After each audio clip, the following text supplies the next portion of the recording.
हाय नमस्ते, welcome to art of sociology. मेरा नाम शविका अग्रवाल है। इस वीडियो में मैं आपके साथ आईआईटी बॉम्बे से रिलेटेड एप्लीकेशन प्रोसीजर प्रोसेस जो भी सोशोलॉजी के स्टूडेंट्स के लिए इम्पॉर्टेंट चीज़ें बैठती हैं वो मैं यहाँ पे डिस्कस करूँगी। देखिए, मेरी नॉलेज है वो लिमिटेड है और इसीलिए मैं आप सबसे रिक्वेस्ट करूँगी कि आप लोग भी वेबसाइट जाएँ, थोड़ा उसे एक्सप्लोर करें। मैं यहाँ पे वही बता सकती हूँ जो मैंने एक्सपीरियंस किया और जो मैंने हाल ही में सीखा है या मुझे पता लगा है।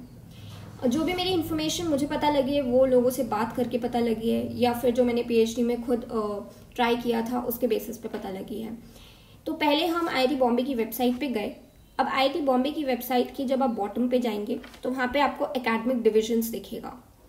एकेडमिक डिविजन्स पे गए, यहाँ पे आपको दिखेंगे departments, centres, schools and interdisciplinary programmes.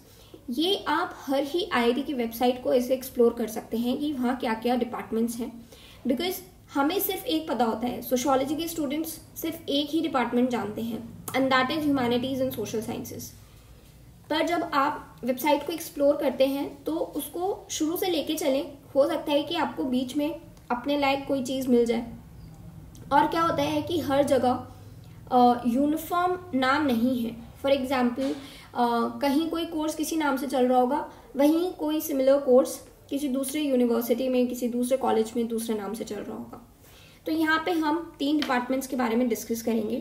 पहला है ह्यूमैनिटीज़ एंड सोशल साइंसेस, फिर है हमारा यहाँ पे 6 नंबर पे centre for policy studies and interdisciplinary programmes में क्लाइमेट स्टडीज़। यहाँ इन तीनों प्रोग्राम्स में जो भी सोशोलॉजी के स्टूडेंट्स हैं वो अप्लाई कर सकते हैं। तो पहले मैं आपको पीएचडी के बारे में बताऊंगी बिकॉज वो मैंने अप्लाई किया था तो उसका मुझे थोड़ा एक्सपीरियंस है। यहाँ पे ये इम्पॉर्टेंट डेट्स वगैरह शेयर कर देते हैं। ह्यूमैनिटीज़ एंड सोशल साइंसेज में हम गए, वहाँ पे आप देख लीजिएगा होम, पीपल, प्रोग्राम्स। तो सबसे पहले इम्पॉर्टेंट इज पीपल। यहाँ पे आप फैकल्टी सर्च कर सकते हैं। फैकल्टी मैंने बताया था कि आप पहले ही अपने पोटेंशियल गाइड को सर्च करके रख सकते हैं। फॉर एग्जांपल, यहाँ मैं इनके नाम को मैंने क्लिक किया, यहाँ मैंने देख लिया कि जो इनका रिसर्च इंटरेस्ट है वो जेंडर एंड सेक्सुअलिटी पे है, मेडिकल एंथ्रोपोलॉजी पे है और पोस्ट मॉडर्न फेमिनिस्ट स्टडीज़ पे है। तो मुझे एक आइडिया लग गया, तो मुझे पता चल जाएगा कि ये मेरी पोटेंशियल गाइड है या नहीं। तो सपोज कोई स्टूडेंट जो है वो जेंडर एंड सेक्सुअलिटी में काम कर रहा है, वो इनको अप्रोच कर सकता है। उसको पता होगा कि आईआईटी बॉम्बे में उनको गाइड करने के लिए कोई है। अब यहाँ पे फॉर एग्जाम्पल मेरा काम वाटर से रिलेटेड है। मैंने सारे प्रोफेसर्स को ऐसे करके सर्च किया एंड आई फाउंड आउट कि वाटर से रिलेटेड तो कोई है ही नहीं जो सोशोलॉजी और वाटर पे रिसर्च करा सके। तो यहाँ मैं अप्लाई नहीं करूँगी क्योंकि मुझे पता है जो मेरा काम है उससे रिलेटेड कोई यहाँ पे फैकल्टी है ही नहीं जो मुझे गाइड कर सके। या अदर वे राउंड क्या हो सकता है कि मैं एक दूसरा प्रपोजल बनाऊंगी जो यहाँ के किसी फैकल्टी मेंबर्स के इंटरेस्ट के साथ, रिसर्च इंटरेस्ट के साथ मैच करेगा। तो ये 2 चीज़ें हो सकती हैं। इसलिए इट इज़ वेरी इंपॉर्टेंट कि आप अपने प्रोफेसर्स का एक रफ बैकग्राउंड जान लें कि उनका इंटरेस्ट क्या है, उनके पेपर्स कौन कौन से लिखे हैं। तो ये सिर्फ यही नहीं, ये हर जगह अप्लाई होगा। तो यहाँ पे हमने ये देख लिया कि हमें प्रोफेसर्स को कैसे उनके रिसर्च इंटरेस्ट के बारे में जानना है। और हर ही जगह, हर ही यूनिवर्सिटी में आपको ऐसे फैकल्टी मेंबर्स के नाम मिलेंगे और उनके रिसर्च इंटरेस्ट मिल जाएंगे। अब पीएचडी के बारे में डिस्कस करते हैं थोड़ा सा। तो मैंने एप्लीकेशन भरी। एप्लीकेशन मार्च अप्रैल तक भर सकते हैं। आपका जो गेट का एग्ज़ाम था इस बार वो फरवरी में हुआ था, 14 फरवरी को था। मार्च में रिजल्ट आया एंड मार्च में ही फिर हर जगह के एप्लीकेशन फॉर्म्स खुल गए। उसके बाद जब आपके पास, अगर आप शॉर्टलिस्ट हुए होते हो तो आपके पास मेल आएगा। मेल में सारी डिटेल्स होंगी कि किस तरीके से आपको प्रोजेक्ट प्रपोजल डिज़ाइन करना है। अब मैंने प्रोजेक्ट प्रपोजल अपने हिसाब से बेस्ट बना के भेजा था पर नहीं हुआ। जब नहीं हुआ तो मैंने जो स्टैंडर्ड प्रपोजल्स होते हैं ना, मैंने उन्हें पढ़ा। वो मुझे कहाँ से मिले? दूसरे यूनिवर्सिटीज़ में एक यूनिवर्सिटी ऑफ शेफील्ड है, उन्होंने अपनी वेबसाइट पे जो सेलेक्टेड रिसर्च प्रपोजल्स थे उनको पब्लिश कर रखा है। तो मैंने वहाँ से 7-8 प्रपोजल्स डाउनलोड किए और मैंने प्रपोजल पढ़ा। Then I realise that there was a huge gap जो मैंने लिखा था और जैसे लिखना चाहिए, बात सेम कहनी है पर लिखने का अंदाज डिफरेंट है। ये चीज़ें क्या है, ये चीज़ें एग्जाम की तैयारी करते हुए कोई नहीं बताएगा, ये आपको या तो खुद से सीखनी पड़ेगी या फिर आप किसी से गाइडेंस ले सकते हैं। तो मैंने ये चीज़ खुद से सीखी और उसके बाद जब फाइनली अब मैं थोड़ा प्रोजेक्ट प्रपोजल पे अपने काम कर रही हूँ तो मुझे डिफरेंस रियलाइज़ होता है कि ये चीज़ें कैसे करनी चाहिए। तो आप सबसे भी अगर मुझे कुछ एडवाइस देनी होगी वो यही है कि start working on your research proposal as well. आपको अगर आपका इंटरेस्ट पता है, फॉर एग्जांपल आपने मास्टर्स कर रखी है, आपने कोई प्रोजेक्ट किया था, या आपको वैसे भी अपना इंटरेस्ट पता है कि मुझे जेंडर पे पढ़ना है, मुझे इकोनॉमिक्स पे पढ़ना है, या फिर मुझे रूरल स्टडीज़ पे पढ़ना है, तो उस हिसाब से अपना प्रोजेक्ट प्रपोजल डिज़ाइन कर सकते हैं। अब आप देखें कि आपकी एप्लीकेशन शॉर्टलिस्ट हो गई, पर रिजेक्ट कहाँ पर हुई, जहाँ आपको प्रोजेक्ट प्रपोजल देना था। तो इट मीन्स कि प्रोजेक्ट प्रपोजल की ही सारी इंपॉर्टेंस है। यहाँ पे आपके गेट के मार्क्स काउंट नहीं करेंगे, यहाँ पे आपके 10th-12th में कितने मार्क्स आए थे वो काउंट नहीं करेंगे, आपका वर्क एक्सपीरियंस काउंट नहीं करेगा, आपका प्रोजेक्ट प्रपोजल काउंट करेगा। इसलिए प्रोजेक्ट प्रपोजल को बहुत बहुत इंपॉर्टेंस देनी है, उसको एक अच्छे तरीके से लिखना है। It should be coherent, it should be methodological and it should have a strong bases जो आएगा आपके अच्छे लिटरेचर सर्वे से। अगर आपने अच्छे पेपर्स कोट कर रखे होंगे, रीसेंट पेपर्स कोट कर रखे होंगे, अच्छे जर्नल्स के पेपर कोट कर रखे होंगे, वहाँ से आपके रिसर्च प्रपोजल को एक सब्सटेंस मिलेगा। ये सब हम नेक्स्ट वीक की वीडियोस में डिस्कस करेंगे।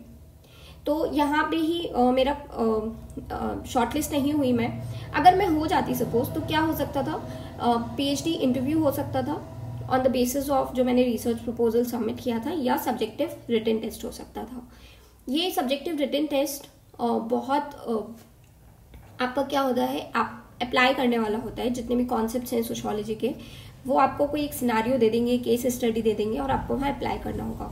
इसलिए आई रिक्वेस्ट यू ऑल कि आप IIT बॉम्बे की जो वेबसाइट है वहाँ पे ह्यूमैनिटीज़ एंड सोशल साइंसेज में जाएंगे तो आपको PhD के जो पुराने क्वेश्चन पेपर्स हैं वो मिलेंगे, तो आप प्लीज़ वो ज़रूर देखें। And it will not help you सिर्फ PhD के लिए, बट ऑल्सो जो आपके UPSC की स्टूडेंट्स प्रिपरेशन कर रहे होंगे, UPSC के एस्पायरेंट्स हैं, they will get good quality questions to brainstorm. आप ब्रेनस्टॉर्मिंग कर सकते हो, आपकी सोशियोलॉजी कितनी भी अच्छी हो, अगर आपने इन चीज़ों की प्रैक्टिस नहीं की, आप तुरंत जाते ही 8-10 मिनट में अच्छे क्वेश्चंस नहीं लिख सकते। इसलिए इनकी वेबसाइट्स पे जो भी प्रीवियस ईयर क्वेश्चन पेपर्स हैं सोशियोलॉजी के, उनको प्रैक्टिस करें। तो यहाँ से आपकी जो तैयारी है एडमिशन प्रोसेस की, वो अच्छी हो जाएगी। आप शॉर्टलिस्ट गेट स्कोर पे, सिर्फ आपका जो गेट स्कोर है ना वो शॉर्टलिस्टिंग के लिए यूज़ होता है, उसके बाद में कोई एज सच इम्पोर्टेंस नहीं है। इम्पोर्टेंस जिन चीज़ों की है उसको भी हमें स्ट्रॉन्ग करना पड़ेगा। तो यही मेरा फाइनल मैसेज है। अब एक स्टूडेंट हैं, वो पूछते हैं कि मास्टर्स के बारे में भी बताइएगा। देखिए, मास्टर्स में आपको किसी भी IIT में फुल फ्लेजेड कोर्स नहीं मिलेगा। फॉर एग्जांपल JNU में जैसे सोशियोलॉजी का आपको मास्टर्स इन सोशियोलॉजी मिल जाती है, वैसा किसी IIT में भी नहीं है अभी तक। तो यहाँ पे बहुत ही स्पेशलाइज्ड कोर्सेज डिज़ाइंड हैं। तो एक ऐसा है सेंटर फॉर पॉलिसी स्टडीज़, यहाँ के कुछ रिसर्च एरियाज दे रखे हैं, तो आप ये सब देख सकते हैं और आप इसको थोड़ा एक्सप्लोर कर सकते हैं। यहाँ पे जो एप्लीकेशन डेट्स हैं वो भी मार्च-अप्रैल में ही खुलती हैं। सेंटर फॉर पॉलिसी स्टडीज़ में भी ऐसा ही था कि आप शॉर्टलिस्ट हो गए तो आपके पास नोटिफिकेशन आएगी और फिर आपको कुछ दे विल आस्क कि आपको एक रिटन में कुछ सबमिट करना होगा। It can be an essay और अ प्रपोजल, वैसे ज़्यादातर एसे लिखवाते हैं। तो यहाँ पर आप इसको देख सकते हैं कि यहाँ के रिसर्च एरियाज क्या क्या हैं। आपको इंटरेस्टिंग लगे तो आप ये कोर्स कर सकते हैं। और वैसे ऐसा सिमिलर कोर्स एक IIT दिल्ली में भी अब खुला है, तो उसके बारे में जब हम IIT दिल्ली का डिस्कस करेंगे तो वहाँ पर हम डिस्कस कर लेंगे कि उसका क्या प्रोसीजर है। वो फर्स्ट टाइम हो रहा है, यहाँ पे ये पुराना है थोड़ा। और यहाँ पे मास्टर्स प्रोग्राम में मिलेगा और डॉक्टोरल प्रोग्राम में मिलेगा। तो जो मास्टर्स के लिए पूछते हैं या मास्टर्स में अप्लाई करना चाहते हैं किसी स्पेशलाइज प्रोग्राम के लिए, वो यहाँ पे सर्च कर सकते हैं। फिर आता है आपका क्लाइमेट स्टडीज़। ये क्लाइमेट स्टडीज़ आपको कहाँ मिलेगा? यहाँ पे जब इंटरडिसिप्लिनरी प्रोग्राम्स में जो फर्स्ट वाला है। अब आप देखें यहाँ पे एजुकेशनल टेक्नोलॉजी, ये मेरे मतलब का नहीं था, मैंने फिल नहीं किया, पर कोई स्टूडेंट जिसने एजुकेशन में पढ़ाई कर रखी हो या सोशोलॉजी ऑफ एजुकेशन पढ़ना चाहता हो वो डेफिनेटली इस चीज़ को एक्सप्लोर कर सकता है। इसीलिए मैंने स्टार्टिंग में कहा था कि हर आईआईटी को आप division wise, department wise explore करें, नहीं तो कुछ मिस आउट हो जाता है। अगर कोई चीज़ मेन स्ट्रीम में नहीं होती, कुछ हमें पता नहीं होता कि यहाँ पे कोई ऐसा स्पेशलाइज्ड डिवीजन चल रहा है, we tend to miss out. इसलिए बहुत इंपॉर्टेंट है कि अच्छे से आप एक्सप्लोर करें वेबसाइट को। फिर ये आ गया आपका ह्यूमैनिटीज़ एंड सोशल साइंसेज। ये यहाँ पे पीपल, प्रोग्राम्स, कोर्सेज, ये सब आप अच्छे से एक्सप्लोर करें। फिर मैं आपको बता रही थी क्लाइमेट स्टडीज़ का। क्लाइमेट स्टडीज़ का मेरे पास शॉर्टलिस्ट हुई थी मैं। यहाँ पे इन्होंने क्या किया था, दे डिफाइंड द प्रोजेक्ट एरियाज। अब इन्होंने लिस्ट ऑफ पीएचडी टॉपिक्स जो है वो डिफाइन कर दी थी।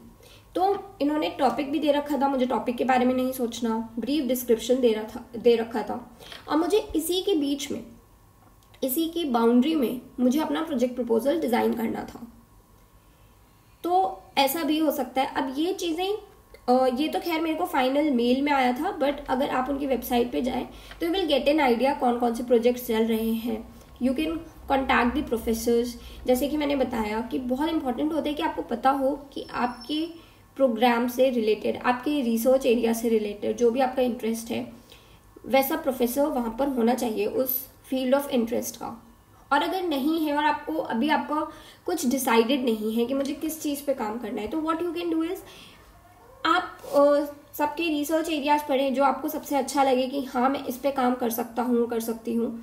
फिर आप अपना एक प्रोजेक्ट प्रपोजल डिज़ाइन करें और प्रोफेसर को भेज सकते हैं। तो you can do it either way. तो यही था मेरे पास आईआईटी बॉम्बे के बारे में बताने के लिए। ऑल आई वांट टू से इज़ कि थोड़ी मेहनत खुद के एंड पे करनी पड़ेगी, थोड़ा एक्सप्लोर करना पड़ेगा। जो मैंने एक्सपीरियंस किया वो मैंने आपके साथ शेयर कर दिया, और जो 2-3 एक्स्ट्रा चीज़ें हैं जो मुझे भी नहीं पता थी, बाद में पता चली, वो मैंने आपको बता दिया। अब ये आपका थोड़ा होमवर्क बोल लीजिए, ये आपका थोड़ा काम है कि you should go and explore the website कि मेरे इंटरेस्ट का क्या है। फॉर एग्जाम्पल किसी का एजुकेशन में इंटरेस्ट है तो वो एजुकेशन देख सकता है, किसी का अगर पॉलिसी स्टडीज़ में है तो वो थोड़ा पॉलिसी स्टडीज़ को जाके वहाँ की वेबसाइट को, उसके पेज को, वेब पेज को एक्सप्लोर कर सकता है।